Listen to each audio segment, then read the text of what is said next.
வணக்கம் நண்பர்களே, இந்த காணொலியில் ஹை கொலஸ்ட்ரால் நோய் என்றால் என்ன என்று பார்ப்போம். கொலஸ்ட்ரால் என்பது மெழுகு போன்ற ஒரு பிசுபிசுப்பு தன்மை வாய்ந்த கொழுப்பு ஆகும். இதில் 2 வகைகள் உள்ளன. LDL எனப்படும் லோ டென்சிட்டி லிப்போப்ரோட்டீன் மற்றும் HDL எனப்படும் ஹை டென்சிட்டி லிப்போப்ரோட்டீன் என்ற 2 வகை கொலஸ்ட்ரால் உள்ளது. இந்த இரண்டில் LDL-ஐ கெட்ட கொழுப்பு எனவும் HDL-ஐ நல்ல கொழுப்பு எனவும் பொதுவாக கூறுவர்.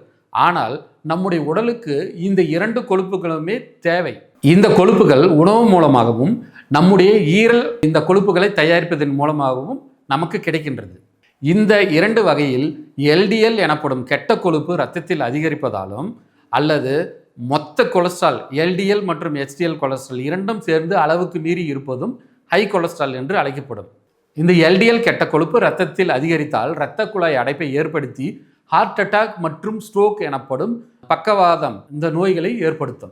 இந்த LDL கெட்ட கொழுப்பு இரத்தத்தில் அதிகரித்து இரத்த குழாய் அடைப்பை ஏற்படுத்தி ஹார்ட் அட்டாக் அல்லது ஸ்ட்ரோக் எனப்படும் பக்கவாதத்தை ஏற்படுத்தும்.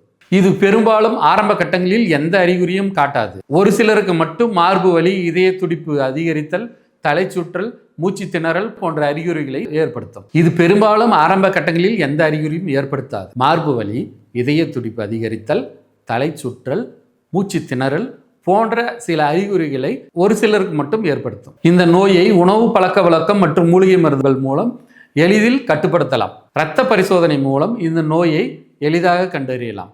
இந்த நோய்க்கு உணவு கட்டுப்பாடு, இயற்கை மற்றும் மூலிகை மருந்துகள் மூலம் சிகிச்சை பெற விரும்பினால் 9080244211 என்ற எண்ணிற்கு தொடர்பு கொண்டு எங்கள் புவன் நேச்சர் கேரில் உள்ள மருத்துவர்களிடம் இருந்து நேரடியாக நீங்கள் சிகிச்சையை பெற்றுக்கொள்ளலாம். ஹை கொலஸ்ட்ரால் பற்றி மேலும் தகவல்களுக்கு எங்கள் சேனலை பின்தொடர்ந்து அதில் வரும் காணொளிகளை தொடர்ந்து காணுங்கள்.